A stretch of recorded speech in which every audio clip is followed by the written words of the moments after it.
Hello students, तो अभी अभी जैक बोर्ड ने अपना मॉडल क्वेश्चन पेपर जारी कर दिया है। आज के इस वीडियो में हम लोग इंग्लिश कोर का मॉडल क्वेश्चन पेपर देखेंगे। टोटल आपको 52 क्वेश्चन दिए हुए रहेंगे, जिसमें से 1 से 30 क्वेश्चन तक आपको MCQ रहेगा। 4 ऑप्शन आपको दिया हुआ रहेगा, जिसमें से आपको एक चूज़ करना रहेगा। एक क्वेश्चन का मार्क्स कितना रहेगा? 1 मार्क्स। उसके बाद 31 से 38 में very short answer type question रहेंगे, जिसमें से आपको 6 क्वेश्चन बनाना है। हर क्वेश्चन का 2-2 मार्क्स रहेगा। उसके बाद 39 से 46 में शॉर्ट आंसर टाइप क्वेश्चन रहेंगे, जिसमें से भी आपको 6 क्वेश्चन बनाने हैं और एक क्वेश्चन का 3 मार्क्स रहेगा। और क्वेश्चन नंबर 47 से 52 जो है वो लॉन्ग आंसर टाइप क्वेश्चन रहेंगे, जिसमें आपको एनी 4 क्वेश्चन बनाना है, ठीक है। और हर क्वेश्चन के 5-5 मार्क्स होंगे। तो सबसे पहले MCQ देखते हैं। तो पहला MCQ है, notice writing is an example of. Notice किसका एग्जाम्पल होता है? फॉर्मल कम्युनिकेशन का, नॉन फॉर्मल कम्युनिकेशन का, इनफॉर्मल कम्युनिकेशन का, या पर्सनल कम्युनिकेशन का। देखिए, जो नोटिस राइटिंग होता है उसमें हम लोग औपचारिक ढंग से अपने बातों को दूसरों को कम्युनिकेट करते हैं। तो उस हिसाब से इसका आंसर क्या हो जाएगा? ऑप्शन नंबर ए, यानी कि फॉर्मल कम्युनिकेशन। सेकेंड क्वेश्चन है, the primary purpose of notice. Notice का मेन मकसद क्या होता है? तो नोटिस का मेन मकसद क्या होता है? To provide detailed information about an event और अनाउंसमेंट। किसी भी घटना यानी किसी भी इवेंट और किसी भी अनाउंसमेंट को लेकर के डिटेल्ड सूचना हम लोग देते हैं नोटिस में। तो इस क्वेश्चन का करेक्ट आंसर क्या हो जाएगा? Option number B. नेक्स्ट है question number 3, which of the following should be included in letter to editor. Letter to editor में हम लोग क्या चीज़ को शामिल करते हैं? पहला, personal background of the writer. क्या राइटर का बैकग्राउंड लिखना ज़रूरी है? नहीं। दूसरा, a clear and concise opinion on the topic being discussed. जिस भी टॉपिक के बारे में बात कर रहे हैं उसके बारे में एक स्पष्ट और एक संक्षिप्त राय आप लोगों को देना चाहिए। तो ये तो सही है। थर्ड देख लीजिए, एडवर्टाइजमेंट और प्रमोशन। किसी चीज़ का आपको प्रचार करना चाहिए या प्रमोशन करना चाहिए? नहीं। A formal greeting to the audience. नहीं, हम लोग ऑडियंस से नहीं, हम लोग तो एडिटर से बस बात करते हैं। तो इस क्वेश्चन का करेक्ट आंसर क्या हो जाएगा? Option number B. Fourth question है, what did M Hamel say was the most valuable things to preserve in the face of adversity. मुसीबत के समय में सबसे कीमती चीज़ हमारे पास क्या होता है? तो सबसे कीमती चीज़ हमारे पास क्या होता है? हमारा खुद का भाषा। तो एम हैमल का भाषा क्या था? French language. उन्होंने फ्रेंच भाषा को ही बोला था ना, सबसे सुंदर, सबसे क्लियर, सबसे लॉजिकल। तो इस क्वेश्चन का करेक्ट आंसर था option number C. Question number 5 क्या है, what is the central theme of लॉ स्प्रिंग। जो लॉ स्प्रिंग जैसे अनीश जंग ने लिखा है, इस स्टोरी का मेन थीम क्या है? यानी कि इस कहानी में किस चीज़ के बारे में बात किया गया है? तो इस कहानी में बात किया गया है चाइल्ड लेबर और पोवर्टी, यानी कि बाल मजदूरी और गरीबी का जो सच्चाई है, हार्श रियलिटी है, उसके बारे में इस कहानी में बताया गया है। एक बच्चा का नाम है साहेब और दूसरे बच्चा का नाम है मुकेश। इन deep water why did William Douglas develop a fear of water. William Douglas को इस स्टोरी में पानी से डर क्यों हो जाता है? आपको याद होगा, विलियम डगलस YMCA पूल गया था, जहाँ पर एक लगभग 18 साल का लड़का वो विलियम डगलस को पानी में ढकेल दिया था। उस दिन विलियम डगलस मरते मरते बचे थे। तो उनका जो अनुभव था स्विमिंग पूल में वो बहुत ही ट्रोमैटिक था, है ना, बहुत ही परेशान करने वाला था। इस क्वेश्चन का करेक्ट आंसर क्या हो जाएगा? Option number C, he had a traumatic experience at the swimming pool. What does the rat trap symbolize in the story The Rat Trap? जो rat trap कहानी है जिसको सेल्मा लेगरलॉफ ने लिखा है, इस कहानी में किस चीज़ के बारे में बात किया गया है? तो rat trap जो है एक ऐसे ट्रैप के बारे में बात करता है, एक ऐसे जाल के बारे में जो कि इंसान जो है अपने लालच से और धोखे से उसमें फंस जाता है, ठीक है।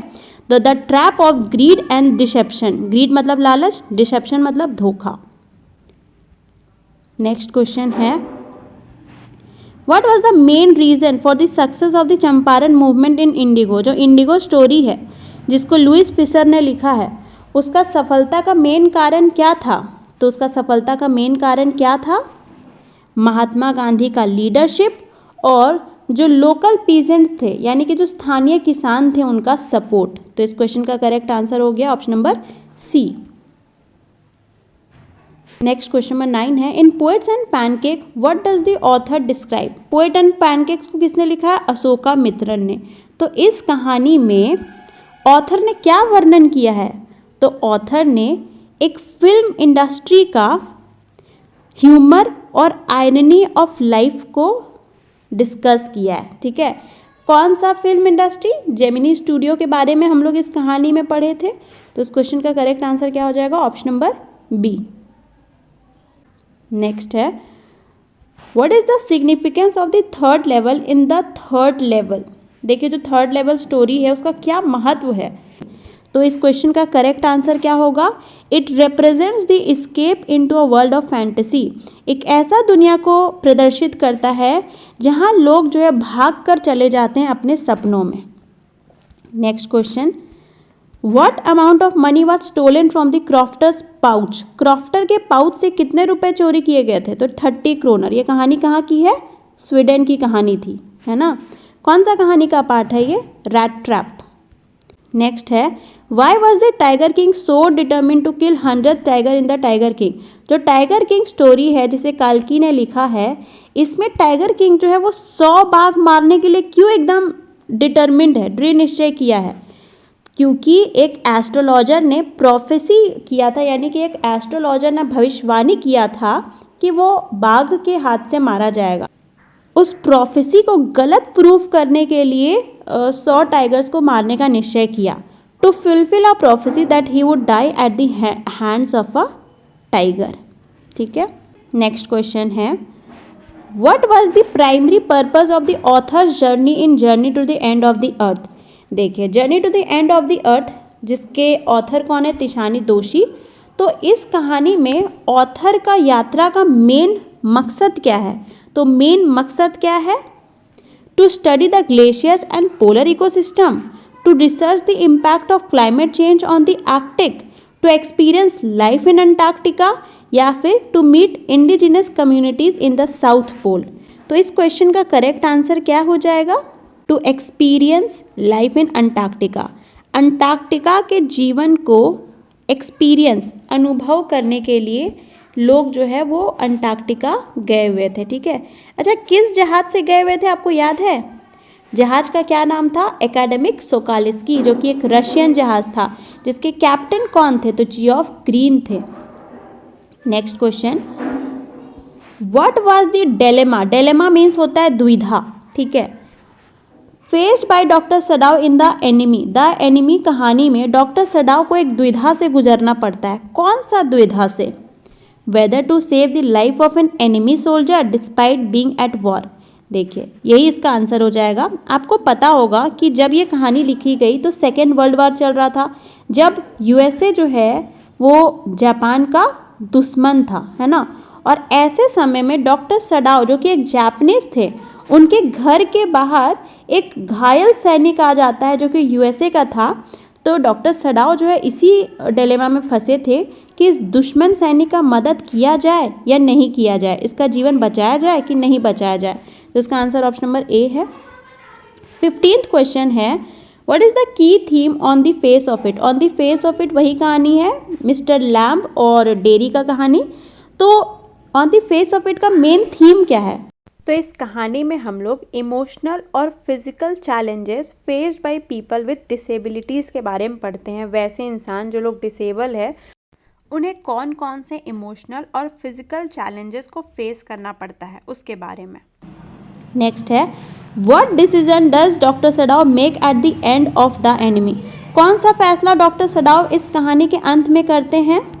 तो डॉक्टर सडाव क्या करते हैं? डॉक्टर सडाव जो है उस सैनिक का मदद करते हैं भागने में, है ना, डिसरिगार्डिंग द कॉन्सिक्वेंसेज। वो आगे का परिणाम को सोचते बगैर उस दुश्मन सैनिक का मदद करते हैं। दुश्मन सैनिक का नाम क्या था?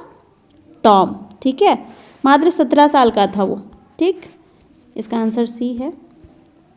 देखिए, एक आपको एक्सट्रैक्ट दिया हुआ है, एक पोयम का भाग दिया हुआ है, आपको एक बार रीड कर लीजिए। A thing of beauty is joy for ever, its loveliness increases, it will never pass into nothingness, but still keep a bower quiet for us and sleep full of sweet dreams and health and quiet breathing. तो ये जो poem है, कौन सा poem का extract है? अ thing of beauty से लिया गया है। What is described a joy for ever, कौन हमें हमेशा खुशी देता है? तो a thing of beauty. Next है, what feelings does the poet associate with thing of beauty. Thing of beauty से पोएट जो है कैसा फीलिंग जोड़ पाता है? तो उसे स्वीट ड्रीम्स आते हैं, हेल्थ आता है, क्वाइट ब्रीथिंग आता है। Option number B is correct. 20 का देखिए, what does the poet mean by keeping quiet. Keeping quiet का मतलब क्या है? इस पोयम को किसने लिखा है? तो इस पोयम को लिखा है पाब्लो नेरूडा ने, है ना। तो पूछा जा रहा है कि कीपिंग क्वाइट का मतलब क्या है। तो कीपिंग क्वाइट मतलब क्या है? Refraining from speaking. रिफ्रेन मतलब परहेज करना, ठीक है, मतलब बात करने से परहेज करो। और टेक टाइम मतलब समय निकालो। सेल्फ रिफ्लेक्शन यानी अपने आप को प्रतिबिंबित करो, अपने आप को देखो, ठीक है। क्वेश्चन नंबर 21 है, what does the speaker suggest about the city people who pass by the roadside stand. जो हमारे इस पोयम के पोएट है, रोड साइड स्टैंड के जो पोएट है, उन्होंने शहर के लोगों के बारे में, जो लोग रोड साइड स्टैंड की तरफ से गुजरते हैं, उनके बारे में क्या कहा है। तो जो रॉबर्ट फ्रॉस्ट है, उन्होंने कहा है कि वो लोग इग्नोरेंट है, वो लोग इग्नोर कर देते हैं रूरल लाइफ के स्ट्रगल्स को, है ना, यानी कि जो ग्रामीण देहात जीवन है उनके संघर्षों को वो लोग इग्नोर कर देते हैं, वो लोग इग्नोरेंट होते हैं। तो इस क्वेश्चन का करेक्ट आंसर क्या है? ऑप्शन नंबर ए, ठीक है, they are ignorant of the struggle of rural life. Next question है, the speaker stored in the roadside stand can be best described as. देखिए, जो रोड साइड स्टैंड के poet है Robert Frost, वो किस tone में बात कर रहे हैं? तो वो बहुत ही व्यंग कर रहे हैं और बहुत ही तीखे शब्दों में वो बात कर रहे हैं। तो इसका आंसर क्या हो जाएगा? सरकास्टिक। सरकास्टिक मतलब व्यंग्यात्मक, बिटर मतलब तीखा, ठीक है। तो इसका आंसर क्या हो जाएगा? Sarcastic and bitter. 23 क्वेश्चन है, how does Charlie describe the people and the atmosphere at the third level. देखिए, ग्रैंड सेंट्रल स्टेशन में मात्र 2 लेवल था, है ना, लेकिन जो चार्ली था, इसे क्या लगता था कि वहाँ पर 3 लेवल है। तो पूछा जा रहा ये है कि थर्ड लेवल में कैसे लोग और कैसा वातावरण था। तो देखिए, जो भी लोग थे ओल्ड फैशन कपड़े पहने हुए थे, जो भी स्ट्रीट्स थे, गलियाँ थी, वो 19th सेंचुरी की तरह दिख रही थी। और कहानी में आप लोगों ने जाना होगा कि ये कौन सी दुनिया में चला गया था? 1894 की दुनिया में। इसका आंसर ऑप्शन नंबर बी ही करेक्ट होगा। हालांकि ऑप्शन आप देख लीजिए, ये दोनों ऑप्शन गलत है। नेक्स्ट देखिए, how many tigers does the, next question है, how many tigers does the Maharaja need to kill to prove the prophecy wrong in the tiger king. Prophecy मतलब भविष्यवाणी। कितने टाइगर्स को महाराजा को मारने का ज़रूरत था भविष्यवाणी को गलत साबित करने के लिए? तो उन्हें 100 बाघ मारने थे। नेक्स्ट है, who are the 2 main character on the face of it. कौन से 2 main character on the face of it के? तो डेरी है और मिस्टर लैम्ब है। 26 क्वेश्चन है, what advice does Mister Lamb give to Derry about life on the face, sorry फिर से बोर्ड पढ़ रही हूँ मैं question. What advice does Mister Lamb give to Derry about life in on the face of it. On the face of it कहानी में mister lamb ने dairy को कौन सा सलाह दिया है? तो यही सलाह दिया है कि he should focus on his physical appearance to be accepted. बिल्कुल नहीं। He should ignore the opinions of other and focus on beauty of life. बिल्कुल यही उन्होंने बोला है कि दूसरे के ओपिनियंस को इग्नोर करो और जीवन की जो सुंदरता है उस पर फोकस करो, ठीक है। Option number B. 27 है, what happens to the Maharaja's legacy after his death in the tiger king. देखिए,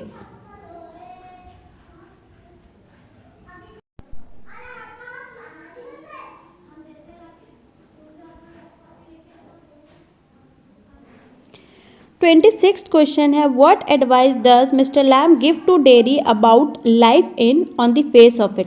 on the face of it कहानी में मिस्टर लैम ने डेरी को क्या सलाह दिया है, तो यही सलाह दिया है कि he should ignore the opinions of others, दूसरे के ओपिनियन को इग्नोर करो और फोकस करो ब्यूटी ऑफ लाइफ पर, है ना, जीवन की सुंदरता पर। 27th क्वेश्चन है, what happens to the Maharaja's legacy after his death in the tiger king. The tiger king कहानी में जो महाराजा उनके मौत के बाद क्या होता है, तो उनके मौत के बाद उनका किंगडम फ्लरिश करता है, यानी कि फलता फूलता है और फेमस हो जाता है।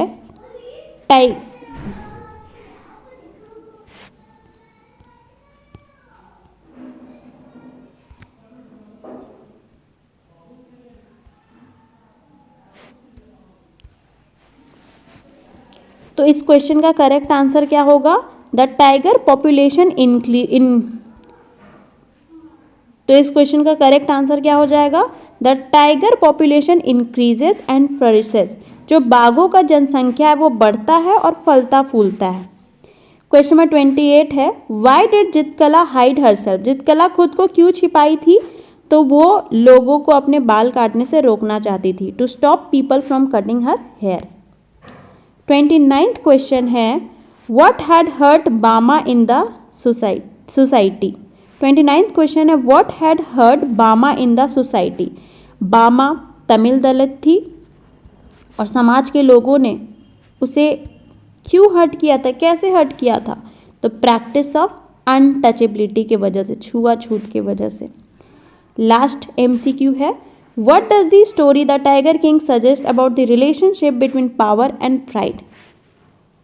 पावर और प्राइड, इन दोनों के बीच में कौन सा रिलेशनशिप के बारे में बात किया गया है इस कहानी में, द टाइगर किंग में। तो ये क्या बात किया गया है, यही बात किया गया है कि अगर बहुत ज़्यादा प्राइड रहेगा ना, बहुत ज़्यादा अभिमान रहेगा, तो इंसान जो है सेल्फ डिस्ट्रक्शन कर लेगा।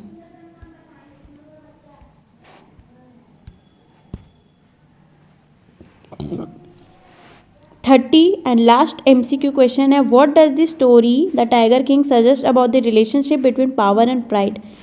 पावर मीन्स शक्ति, प्राइड मतलब अभिमान। तो द टाइगर किंग स्टोरी में शक्ति और अभिमान के बीच में कौन सा रिलेशनशिप के बारे में बात किया गया है, तो यही बात किया गया है कि प्राइड मतलब ज़्यादा अभिमान होने से सेल्फ डिस्ट्रक्शन आदमी करने लगता है, यानी अपने आप को ही डिस्ट्रक्ट करने लगता है, ठीक ना। जैसे हम लोग देखते हैं जो टाइगर किंग है अपने मौत को मात देने के लिए कितना कोशिश किया, सारे टाइगर्स लोग को अब्यूज़ किया, मतलब सबको मारने लगा। लास्ट में क्या हुआ, वो खुद जो है वो ख़त्म हो गया, वो भी एक टॉय टाइगर के द्वारा, है ना, एक लकड़ी के बने हुए खिलौने के द्वारा। MCQ क्वेश्चन हो गया 30 के 30।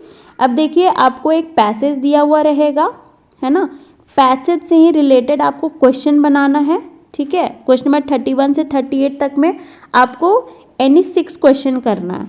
एक क्वेश्चन जो है 2 मार्क्स का, बहुत इजी क्वेश्चन है, आपको आंसर यहीं से खोज खोज के लिखना है, राइट। नेक्स्ट देखिए, एक और पैसेज आपको दिया हुआ है।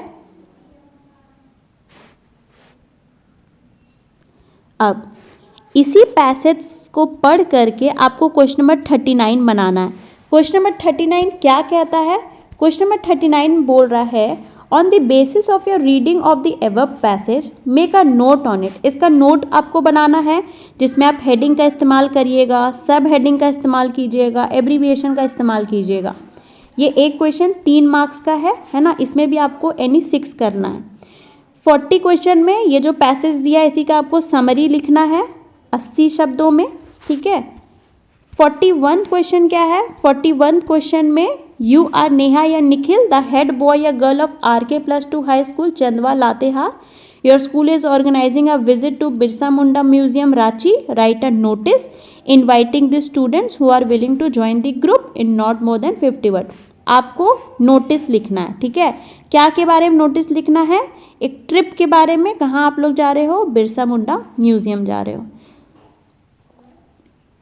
42 क्वेश्चन भी एक नोटिस ही है, आप चाहो तो 2 नोटिस अटेम्प्ट कर लो, आपके पास ऑप्शन है ना। क्वेश्चन नंबर 42 क्या है, यू आर अंकुर या Ankita, the secretary of cultural club of government +2 high school Bundu. Write a notice for your school notice board inviting student to give their names for a district level role play competition in not more than 50 words. मैं आपको ये सारा करवा दूंगी, ठीक ना. आज के वीडियो में मैं बस आपको बता दे रही हूँ, बाकी नेक्स्ट वीडियो में मैं सारा आपको सॉल्व करवा दूंगी. 43 क्वेश्चन में लेटर टू एडिटर है. 44th क्वेश्चन में रिपोर्ट राइटिंग है. 45th क्वेश्चन में आर्टिकल राइटिंग है, इंपॉर्टेंस ऑफ योग अभ्यास इन आवर डेली लाइफ, या तो फिर ग्लोबल वार्मिंग पर. और क्वेश्चन नंबर 46 है who was doctor Sadao, where was his house situated. कितना ईजी क्वेश्चन है. डॉक्टर सडाव कौन था, तो एक जापानीज डॉक्टर था. उसका घर कहाँ था, सी कोस्ट के किनारे था. इसको थोड़ा बड़ा लिखिएगा, ज़्यादा भी बड़ा नहीं, 3 मार्क्स का क्वेश्चन है, ठीक ना.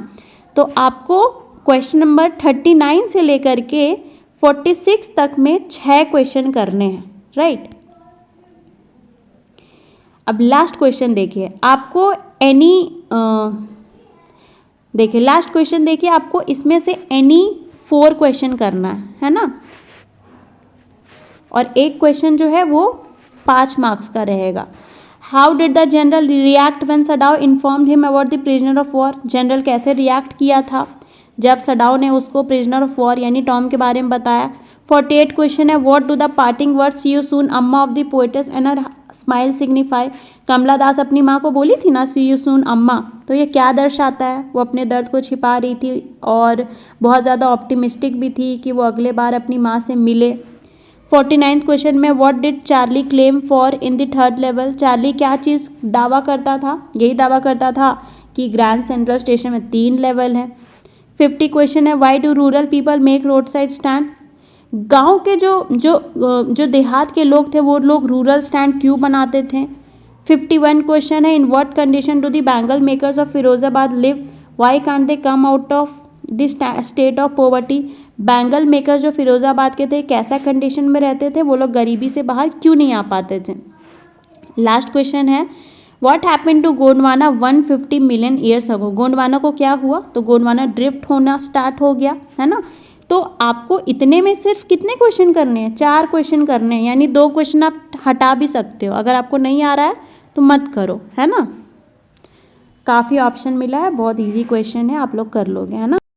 अभी भी आपके पास 1.5 मंथ टाइम है, अभी से लग जाओ, है ना. बाद में रिग्रेट मत करना कि उस टाइम पढ़ लिया होता तो अभी इतना मार्क्स आता. तो जितना भी टाइम बचा हुआ है बहुत अच्छे से आप तैयारी कर सकते हो. ट्रस्ट मी, बहुत समय है ना. 1.5 महीना बहुत टाइम होता है. आप चाहो तो 15 दिन में भी बहुत अच्छे से ख़त्म कर सकते हो सारा सिलेबस. यही कहूँगी, ऑल द बेस्ट.